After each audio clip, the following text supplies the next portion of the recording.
चलो बेटा ધોરણ 11 ચેપ્ટર 6 લેક્ચર નંબર 17 સંરક્ષી બળો માટે સ્થિતિ ઊર્જાની વ્યાખ્યા આપો. આમાં અક્ષર થોડાક નાના કાઢીશ, થોડુંક ધ્યાન રાખજો. પહેલા બે શબ્દ મારે તમને સમજાવવા પડશે. એક છે સંરક્ષી બળ અને એક છે અસંરક્ષી બળો.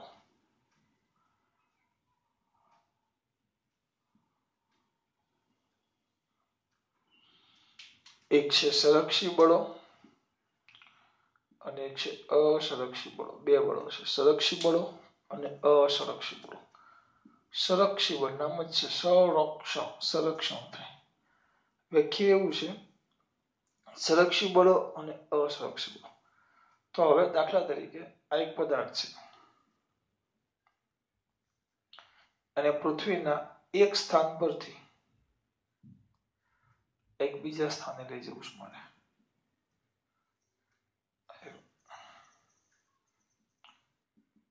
એક સ્થાન પરથી કયા સ્થાને લઈ જવું છે? બીજા સ્થાને.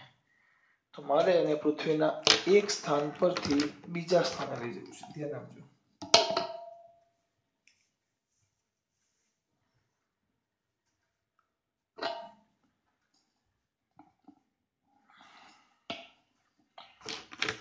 મારે એને એક સ્થાન પરથી બીજા સ્થાને લઈ જવું છે. આ પદાર્થ. તો આ દરમિયાન કરેલું કાર્ય અહીંયા આ દરમિયાન હવે તમે આને આમ લઈ જઈ શકો, સીધો આમ લઈ જઈ શકો, આમ લઈ જઈ શકો, કોઈ પણ 3 માર્ગ છે. તો આ 3 માર્ગ તમે ગમે તે માર્ગે લઈ જાઓ, બરાબર. પણ કરેલું કાર્ય એ ધ્યાન રાખજો, એ કાર્ય જો એ માત્ર જે બળમાં માત્ર એના પ્રારંભિક અને અંતિમ સ્થાન ઉપર આધાર રાખે, શરૂઆતના અને અંતિમ સ્થાન ઉપર આધાર રાખે, અંતિમ સ્થાન પર આધાર રાખે.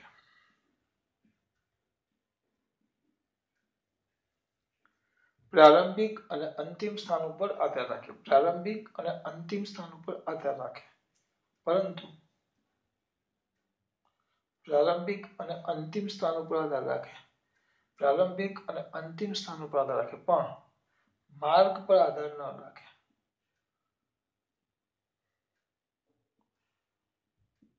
માત્ર એને પ્રારંભિક અને અંતિમ સ્થાન પર તમે આમ લઈ જાઓ, કોઈ પણ માર્ગ લઈ જાઓ, કે આમથી આમ લો, થયેલું કાર્ય માત્ર કોના પર આધાર રાખે? પ્રારંભિક અને અંતિમ સ્થાન ઉપર આધાર રાખે.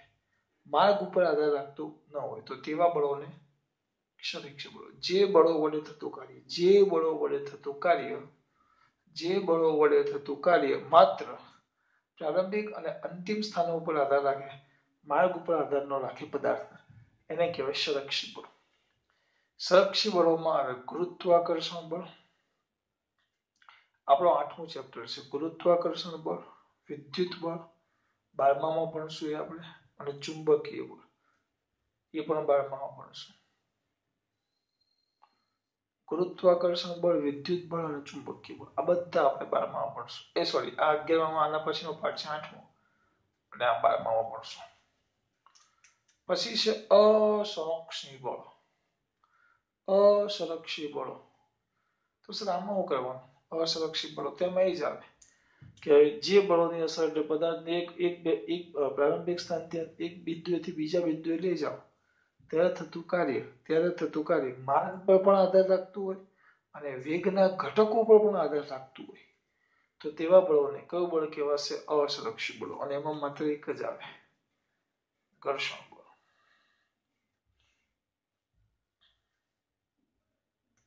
કયું બળ આવે? ઘર્ષણ બળ.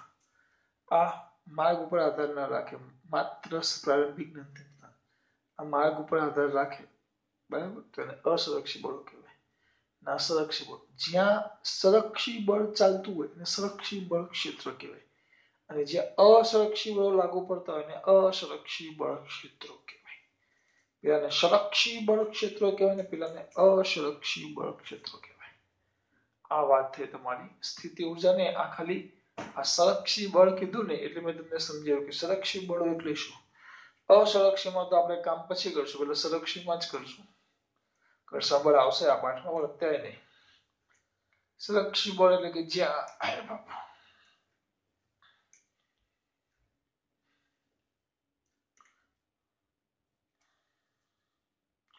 કયા બળ ક્ષેત્રની વાત કરીએ છીએ આપણે? સંરક્ષી. કયા બળ ક્ષેત્રની વાત કરીએ છીએ? સંરક્ષી. તો એ માટે સ્થિતિ ઊર્જા બળ, સંરક્ષી બળ માટે સ્થિતિ ઊર્જાની વ્યાખ્યા આપો. એ નથી સવાલ. સંરક્ષી બળો માટે સ્થિતિ ઊર્જા, સવાલ એવો નથી આવો છે. અને સંરક્ષી બળ માટે સ્થિતિ ઊર્જા અને બળ વચ્ચેનો સંબંધ લખો. સવાલ એવો છે, બળ વચ્ચેનો સંબંધ મેળવો. આમાં એક લબાચો છે. લબાચો એટલે થોડી કેવી ભૂલ છે. આપણે આ સંબંધ શોધવાનો છે. ધારો કે એક સંરક્ષી, કારણ કે સંરક્ષી બળ તો લખવું પડશે.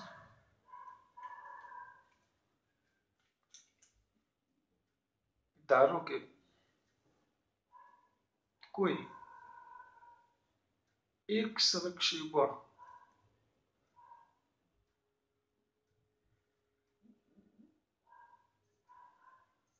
F વડે, સંરક્ષી બળ કેટલું છે? F. સંરક્ષી બળ કેટલું છે? F.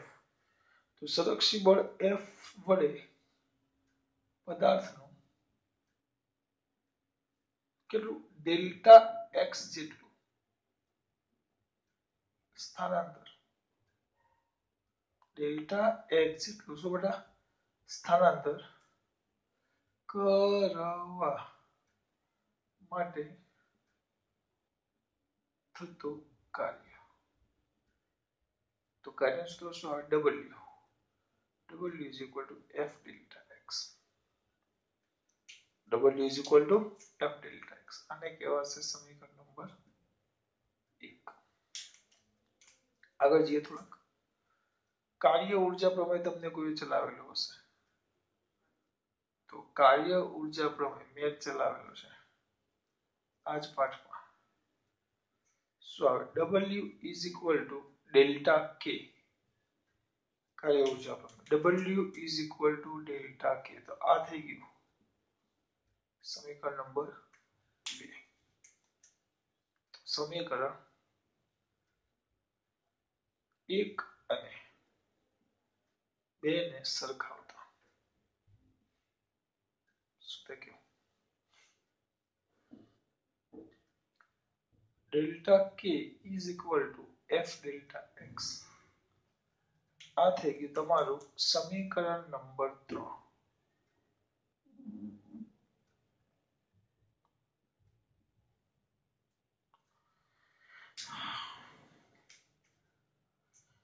આ થઈ ગયું તમારું સમીકરણ નંબર 3. હવે થોડાક આગળ જતા જશું. હવે યાંત્રિક ઊર્જા સંરક્ષણનો નિયમ જે ડાયરેક્ટ લખી નાખ્યો છે, જે ખરેખર આના પછીની થિયરી સાબિત કરી છે. તો યાંત્રિક ઊર્જા સંરક્ષણના નિયમ મુજબ ડેલ્ટા કે ગતિ ઊર્જામાં થતો ફેરફાર પ્લસ ડેલ્ટા યુ સ્થિતિ ઊર્જામાં થતો ફેરફાર બરાબર કેટલો? 0. ઓલવેઝ યાદ રાખજો, ગતિ ઊર્જામાં થતો ફેરફાર પ્લસ સ્થિતિ ઊર્જામાં થતો ફેરફાર, બે ફેરફારનો સરવાળો કરો તો 0 થાય. સર ખબર ન પડી, તમને ટૂંકમાં સમજાવી કોની સાબિતી પછી છે, પણ હું લોચો કેમ કેવું છું હું તમને બતાવીશ. આ સમીકરણ નંબર તમારું 4. બરાબર. ગતિ ઊર્જામાં થતો ફેરફાર વત્તા સ્થિતિ ઊર્જામાં ફેરફાર બરાબર 0. હવે સમજાવું. જો આ જમીનની સપાટી છે, ધીસ ઇઝ ધ સરફેસ. અહીંયાથી એક પદાર્થને હું નીચે ફેંકું છું. નીચે પદાર્થને ક્યાં ફેંકું? નીચે.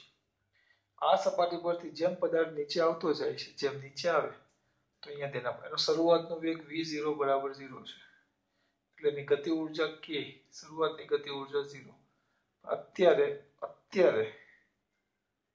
અત્યારે એની સ્થિતિ ઊર્જા mgh, સ્થિતિ ઊર્જાને લોકો વી કહે છે વી, નકર આપણે જૂની ચોપડીમાં એને યુ કહેતા, તો વી, તો આપણે આને વી કહેશું.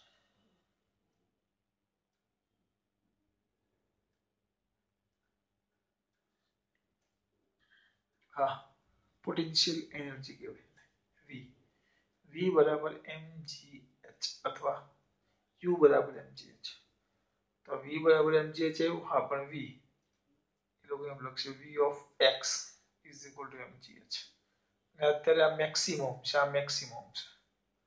હવે જેમ નીચે આવે નીચે એમ h ઘટે, h ઘટે એટલે સ્થિતિ ઊર્જા h ઘટે. શું થાય બેટા? h ઘટે એટલે સ્થિતિ ઊર્જા h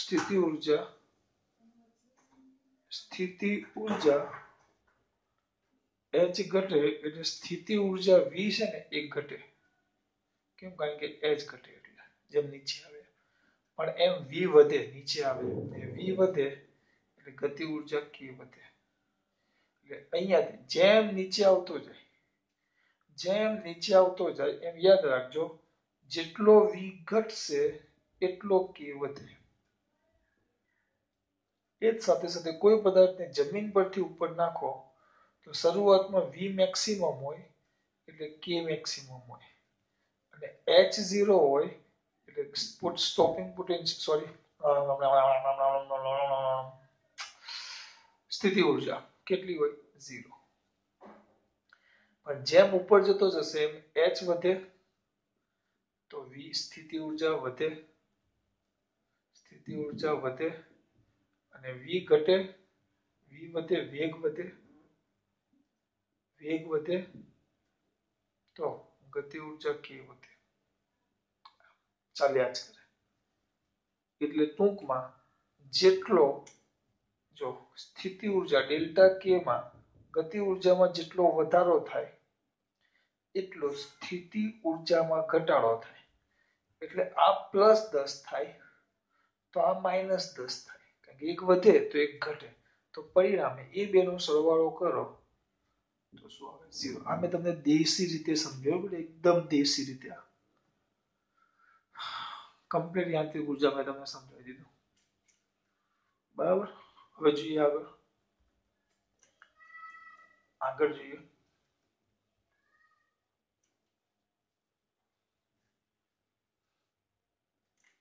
એટલે એવું જો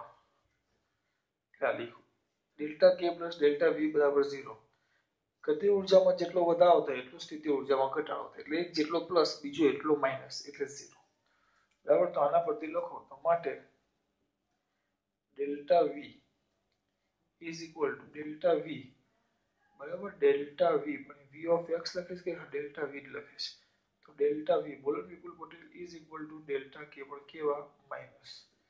Therefore delta v is equal to minus f delta x is equal to delta v by delta x is equal to f minus. હવે લિમિટ લઈ લઈએ. લિમિટ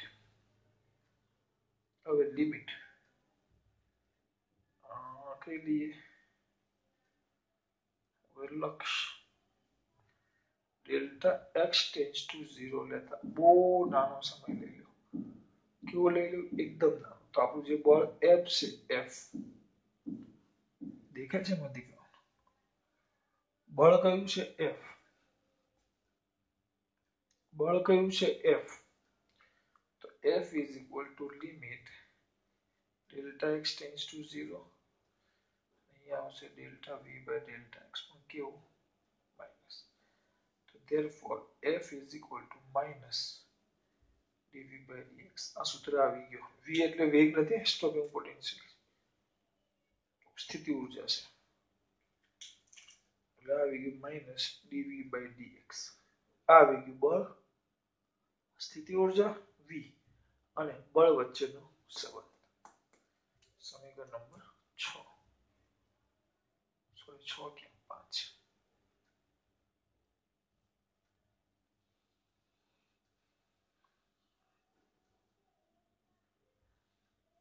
આવી ગયો તમારો સમીકરણ નંબર 5. આવી ગયો તમારો સંબંધ. હા, એટલે આ એક વસ્તુ યાદ રાખવાનું. જો તો બધું યાદ જ રાખવાનું છે, સૂત્ર યાદ કરવાના. એફ બળ વડે ડેલ્ટા એક્સ જેટલું સ્થાનાંતર કરવા માટે થતું કાર્ય W is equal to F delta x. કાર્ય ઉર્જા પ્રમાણે W is equal to delta કે delta K is equal to F delta x. અહીંયા સુધી પહોંચી ગયા. યાંત્રિક ઉર્જા સંરક્ષણ નિયમ આ ડાયરેક્ટ યાદ રાખવો પડશે. સાબિતી મેં તમને આપી ઉદાહરણ સ્વરૂપે. જેટલો ગતિ ઉર્જામાં વધારો થાય જેટલું સ્થિતિ ઉર્જામાં ઘટાડો થાય અથવા આ ઘટે તો આ વધે એટલે પરિણામી એક પ્લસ તો એક માઇનસ એટલે સરવાળો કેટલો થાય ફેરફાર. ગતિ ઉર્જામાં થતો જેટલો ગતિ ઉર્જામાં જેટલો વધારો થાય ગતિ ઉર્જા નથી બોલતો ગતિ ઉર્જાનો ફેરફાર કહેવાય. આનો જેટલો ફેરફાર વધે એટલો આનો ફેરફાર ઘટે એટલે આ જેટલું પ્લસ થાય એટલું આ માઇનસ થાય એટલે પરિણામી સરવાળો કેટલો થવાનો છે કિંમત કાર્ય બળ અને સ્થિતિ ઉર્જા વચ્ચેનો સંબંધ આવી ગયો.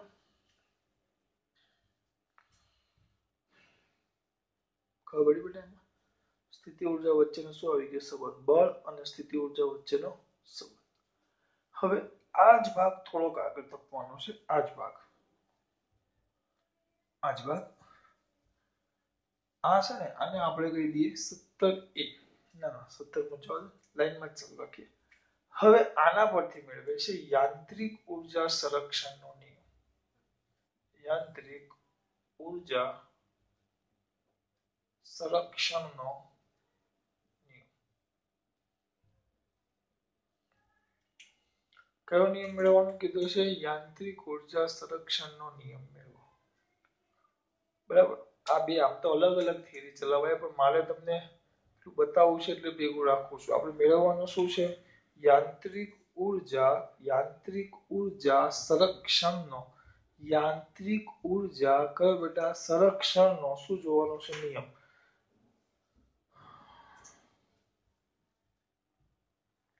હવે એ જ વસ્તુ પાછું ચાલુ કરી દો. પહેલું વસ્તુ કયું હતું કે ધારો કે કોઈ સંરક્ષિત બળ છે એના વડે કેટલું સ્થાનાંતર કરવા બળ એફ વડે કેટલું એક જેટલું સ્થાનાંતર કરવા માટે કરવું પડતું કાર્ય એટલે સ્થિતિ બતાવો. ધારો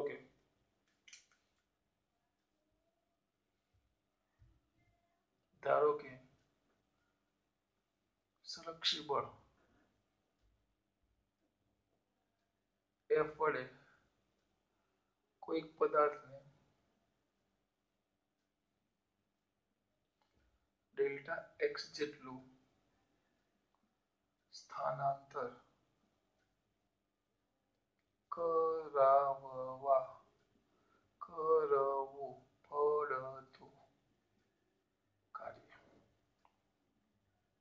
કરવું પડતું કાર્ય. આ બેઠું જ આવશે. W is equal to F delta x. આને કહી દો સમીકરણ નંબર 1. પાછું એ જ ગતિ ઉર્જા સંરક્ષણના નિયમ પ્રમાણે કાર્ય ઉર્જા પ્રમેય હતો આપણી પાસે. પ્રમેય શોધો પ્રમેય W is equal to delta કે. આ થઈ જશે તમારું સમીકરણ નંબર 3. સોરી 3 નો કહેવાય એને 2 કહેવાય. બરાબર. હવે સમીકરણ 2 આવી ગયું. તો સમીકરણ 1 અને 2 બધું સર તમે બેઠું જ લખો છો પણ હું કરું બેટા કેવું એકને એક આવે તો એમાં મારો ક્યાં વાંક છે? તો F delta x is equal to delta કે. હવે મેન જો ફરક આવ્યો આને કહેવાય સમીકરણ નંબર 3. બરાબર. હવે લખવાનું આપણે સ્થિતિ ઉર્જાની વ્યાખ્યા પરથી.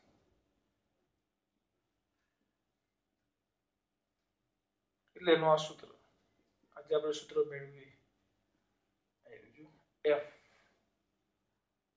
F is equal to delta V by delta x પણ કેવું માઇનસ તેના પરથી delta V is equal to minus F delta x આવ્યું. તો આ થઈ ગયું સમીકરણ નંબર 4. તો સમીકરણ 4 અને 3 ને સરખાવતા સમીકરણ 3 અને 4 ને સરખાવતા શું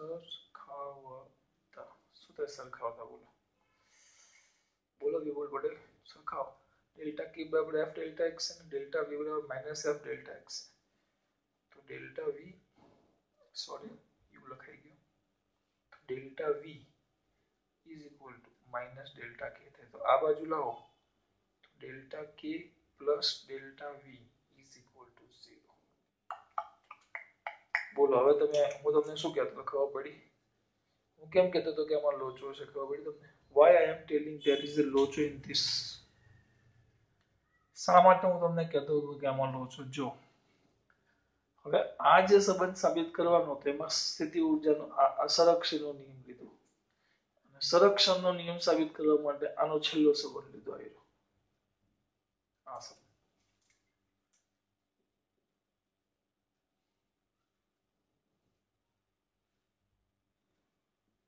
પાંચટો છે આવા સંબંધ લે છે બોલો તમે પહેલો કયો એટલે આપણે આ પહેલો છે ઉદાહરણ લ્યો અને આપણે આ સાબિત થયું ને મેથેમેટિકલ રીતે સાબિત કર્યું જૂની ચોપડી હતી ને એમાં એનો પરફેક્ટ સાબિત થઈ હતી એકદમ પરફેક્ટ 100% ને 101% ખબર પડે પણ એ થિયરી બહુ લાંબી હતી પણ આજે ટૂંકમાં સાબિત આપી દીધું આપણે મેથેમેટિક પદ તો તમને ઇઝીલી આમાં ખબર પડી ગઈ કાર્ય કાર્ય ઊર્જા પ્રમેય કાર્ય ઊર્જા પ્રમેય ડેલ્ટા કે અહીંયા સુધી આવી ગયા પછી અહીંયા લખી નાખવાનું સંરક્ષણના નિયમ પરથી ડેલ્ટા કે પ્લસ ડેલ્ટા વી બરાબર 0 delta V is equal to minus delta k અને આ કિંમત પછી મૂકી દેવાની એટલે આવી ગયા અને આમાં આ કિંમત પરથી આ બે ઋણ છે એવું બતાવી દેવાનું પણ આ રીતે જ બતાવવાનું ઈઝી છે નવી ચોપડી પ્રમાણે છે એટલે આમાં તમે બદલી ન શકો કારણ કે અમુક શિક્ષકો પછી જૂની ચોપડીનું ખોટું બોલે અમુક બધા નહીં અમુક એટલે આ રીતે જ લખવાનું આવી ગયો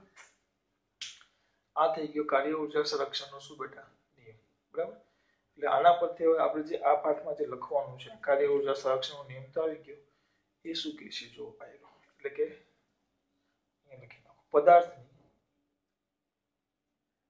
કઈ ઊર્જા બેટા ગતિ ઊર્જામાં થતો ફેરફાર ગતિ ઊર્જાનો ફેરફાર અને સ્થિતિ ઊર્જાના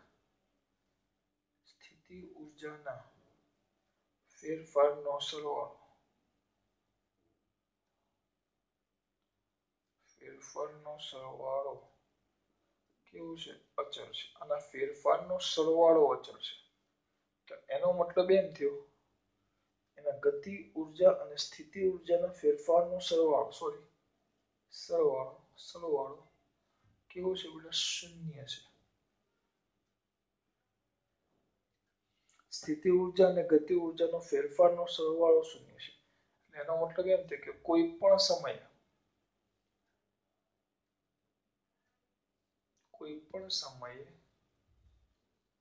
પદાર્થ સમય અથવા કોઈ પણ સ્થાને લઈ લો જો x સાથે બદલાતું રાખો તો કોઈ પણ સ્થાને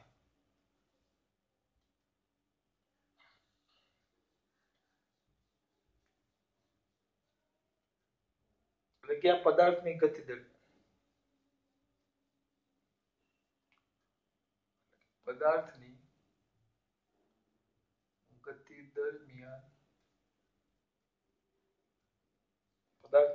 જો ફેરફાર 0 છે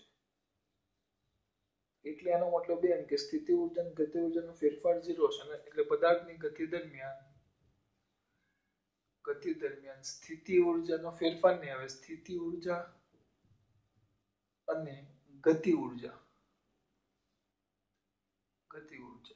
નો સરવાળો આ ફેરફારનો સરવાળો છે એ 0 થયો છે એટલે આ જેટલો વધે એટલો આ ઘટે એટલે એનો મતલબ એમ થયો એક જેટલો પ્લસ થાય એટલો એક માઇનસ થાય તો એનો મતલબ તો સ્થિતિ ઊર્જાનો સરવાળો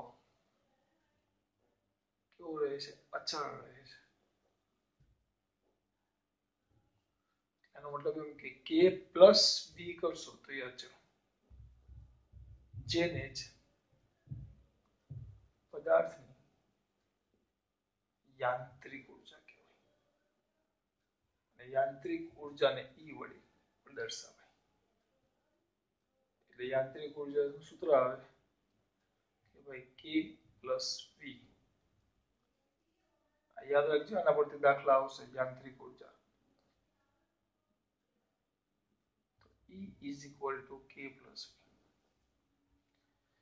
v ફેરફાર હું એમ કેવું છું કે ભાઈ ગતિ ઉર્જા અને સ્થિતિ ઉર્જાનો ફેરફાર કરો તો એ ફેરફારનો સરવાળો 0 થાય. ફેરફારનો સરવાળો 0 થાય.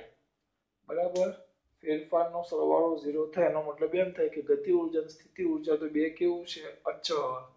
અને અચળને જ આપણે પદાર્થની કઈ ઉર્જા કહીએ છીએ યાંત્રિક ઉર્જા. યાંત્રિક ઉર્જા જો ધ્યાન આપજો. પદાર્થ છે આપણો પદાર્થ અંદર આપેલું છે એટલે આ જોઈએ. પદાર્થ xi થી xf સુધી સ્થાનાંતર કરે.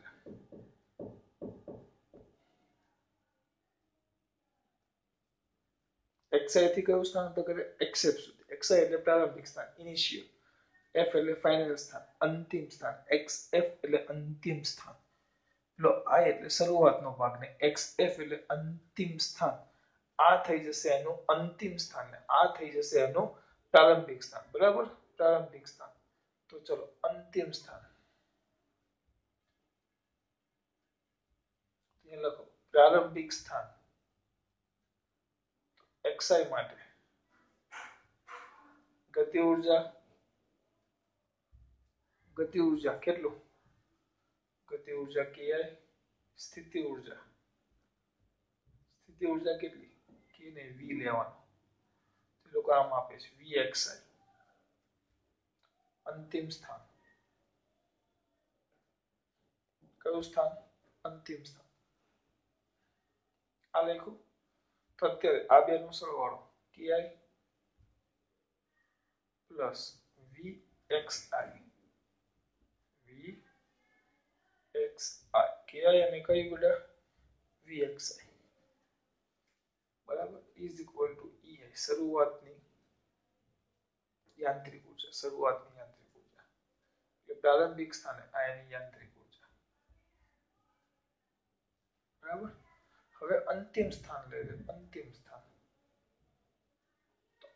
સ્થાન એટલે xf માટે. xf માટે શું થશે? ગતિ ઉર્જા kf. સ્થિતિ ઉર્જા v. xf માટે યાંત્રિક ઉર્જા લખો તો ef is equal to ki plus vxf. kf plus vxf.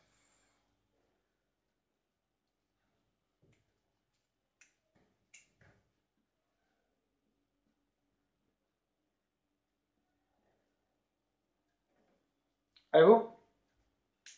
આ રીતે મળે. પણ એક વસ્તુ તો બૂમ પાડી કીધું આપણે કે યાંત્રિક ઉર્જા તો અચળ જ રે.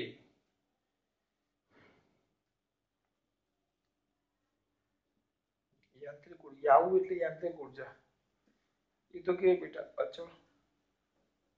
તો ei બરાબર શું થશે? ef એટલે શું થાય બોલો? શું થાય બોલો? તો એ લખો ki plus vxi is equal to kf plus vxf. જો થોડુંક વ્યવસ્થિત લખો મને દીકરા જોવું હોય સમજવું એના માટે kf minus ki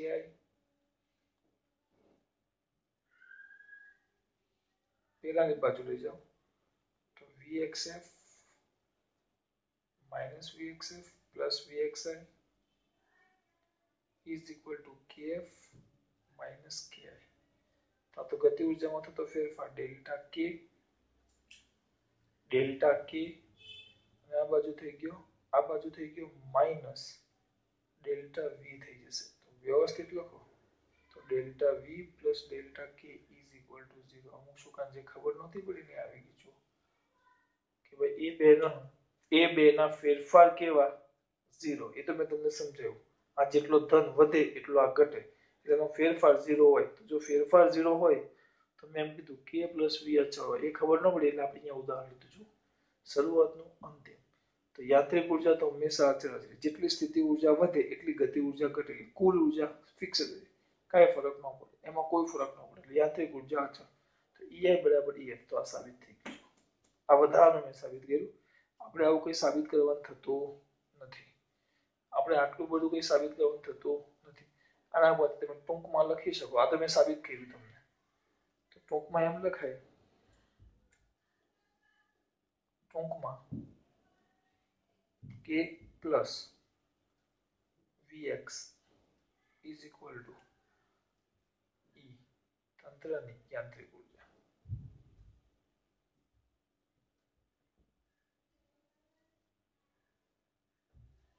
બરાબર, આ ધ્યાન રાખો. આ ભાગ તો યાદ રહી ગયો અને ઉડાડ નાખીએ.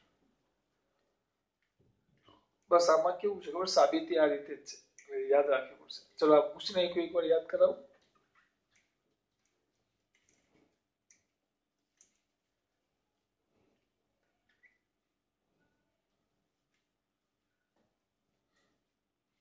જો પૂછીને એક યાદ કરાવી, કઈ હતું ને પહેલા સંરક્ષી બળ સ્થાનાંતર ડેલ્ટા એક્સ થતું કાર્ય W is equal to F delta x કાર્ય ઉર્જા પ્રમાણે W is equal to delta k. બરાબર, તો બે ડબલ્યુ હતા એટલે delta K is equal to F delta x. પહેલું પદ આવી ગયું. યાંત્રિક ઉર્જા સંરક્ષણનો નિયમ ડેલ્ટા કે plus delta V is equal to 0 એટલે delta K is equal to minus delta V. તો minus delta V is equal to F delta X એટલે F is equal to minus delta V by delta X. Delta X tends to 0 લેવું તો F is equal to minus DV by DX થઈ ગયું. સમજી આમાં એ જ યાદ રાખો બેટા. આને લોજિકલી તમે થિયરિકલી છે, એમ ન સમજાય. આ સૂત્ર મેળવા આપણે. હા, મેં તમને ઉદાહરણ આપીને સમજાવી શકું. હવે આ સમજાવ એટલે આ પદ બધા યાદ રાખવા પડે. કાર્ય અહીંયા સુધી આવી ગયું, અહીંયા સુધી પહોંચી ગયા, આ પહોંચી ગયા. હવે લખી નાખો પેલા પરથી. f is equal to minus delta v by delta x, તો delta v is equal to minus f delta x આવી ગયો. બરાબર, તો આ બેનો સરવાળો કરો. જેટલી આ વધે એટલો એટલે આ બેને સરખેવો આવી ગયો. આમાં જેટલો વધારો થાય એટલો આમાં ઘટાડો થાય એટલે બેનો સરવાળો છે. સ્થિતિ ઉર્જા અને ગતિ ઉર્જાનો ફેરફાર હંમેશા કેવું રહેશે નહીં. હા, પણ એ બેનો સરવાળો લેતો અચળ, જેને આને યાંત્રિક ઉર્જા એ કહેવાય. એ લોકો અહીંયા છેલ્લે લખે છે અચળ રહેશે, એટલું યાદ રાખો ને. ચોપડીમાં છેલ્લે આપ્યું છે. પછી આ ઉદાહરણ લીધું છે. આ તો હંમેશા છે ટૂંકમાં જેને જેને કઈ ઉર્જા કહેવાશે, યાંત્રિક ઉર્જા. કોઈ પણ બિંદુ આગળ કોઈ પણ સમય કોઈ પણ સ્થાને સ્થિતિ ઉર્જા ગતિ ઉર્જાનો સરવાળો અચળ જ રહે. હા, સંરક્ષી બળ હોય તો. અસંરક્ષી ઘર્ષણ બળ હોય તો થોડીક ઉર્જા ક્યાં વપરાય જાય, થોડીક ઉર્જા ક્યાં વપરાય જાય, ઘર્ષણ વિરુદ્ધ કાર્ય કરવામાં. એટલે એના લીધે ઉષ્મા ઉર્જા ઉત્પન્ન થઈ હોય. એટલે એમાં તો એક કુલ ઉર્જા છે, કુલ ઉર્જા જેને આપણે યાંત્રિક ઉર્જા કહીએ. એ યાંત્રિક ઉર્જા ગતિ ઉર્જા પ્લસ સ્થિતિ ઉર્જા પ્લસ કંઈક એક્સ્ટ્રા ઉર્જા ઉષ્મા ઉર્જા, એમ 3 ભાગમાં આવે. એ આપણે આગળ આવશે, આ પાઠમાં જ આવશે. બરાબર, એટલે એટલું થઈ ગયું. બસ, તો એની વ્યાખ્યા છે. એની વ્યાખ્યા સંરક્ષી બળો કેવા. અહીંયા આપણે જે યાંત્રિક ઉર્જા ભણ્યા હતા, હવે એની વ્યાખ્યા છે સંરક્ષી બળોની અસર હેઠળ કેવા સંરક્ષી બળો, આ બળો લખવા પડે. સંરક્ષી બળોની અસર હેઠળ, સંરક્ષી બળોની ક્યાં બેટા અસર હેઠળ, સંરક્ષી બળોની અસર હેઠળ યાંત્રિક રીતે અલગ કરેલા તંત્રની સ્થિતિ ઉર્જા યાંત્રિક ઉર્જા અચળ જ રહે છે.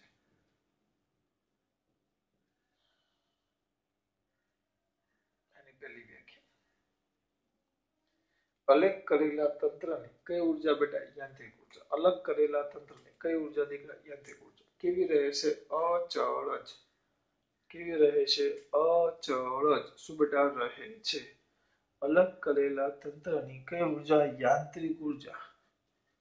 કેવી રહે છે બેટા, અચળ. અલગ કરેલા તંત્રની કઈ ઉર્જા, યાંત્રિક ઉર્જા. કેવી રહે છે, અચળ. એની બીજી પણ વ્યાખ્યા છે.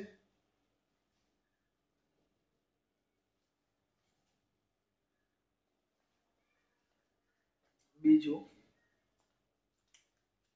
જો તંત્રમાં સંરક્ષી બળો વડે કાર્ય થતું હોય તો તંત્રની સંરક્ષી બળો વડે કાર્ય થતું હોય તો તંત્રની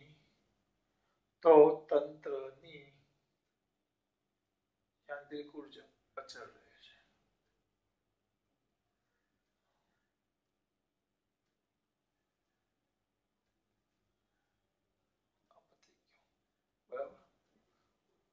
જો કઈ જ નહીં પડે પહેલા જો આમ નહીં બળ F છે એના વડે થતું સ્થાનાંતર ડેલ્ટા x છે તો થતું કાર્ય W is equal two F delta x કાર્ય ઉર્જા પ્રમેય W is equal to delta k તેના પરથી delta k is equal two F delta x પેલો સંબંધ લખો સ્થિતિ ઉર્જા વાળો તો એ સંબંધ એમ કે F is equal to delta v by delta v છે delta v by delta x પર માઇનસ તો delta v is equal to minus F delta x આ બેને સરખાવો તો શું થાય delta k is equal to minus delta v તેના પરથી delta k plus delta v is equal to 0 ફેરફાર 0 છે એટલે કે k પ્લસ v એ કેવું રહેશે અચળ પછી ઉદાહરણ xi સ્થાન ને xf સ્થાન આમાં ki અને vxi kf vxf બે નો સરવાળો એ તો કેવો રહેશે અચળ જ ટૂંકમાં આવી ગયો વ્યાખ્યા લખી નાખો કોઈ પણ બિંદુ આગળ સ્થિતિ ઉર્જા અને ગતિ ઉર્જાનો ફેરફારનો સરવાળો કરો તો શૂન્ય થાય સ્થિતિ ઉર્જા અને ગતિ ઉર્જાનો સરવાળો કરો તો અચળ જે અચળ છે એને જ આપણે તંત્રની યાંત્રિક ઉર્જા કહેવાય પણ આ બધું સંરક્ષી બળો માટે અસંરક્ષી બળો માટે નહીં અને એની બે વ્યાખ્યા ચલો ખાસ વાત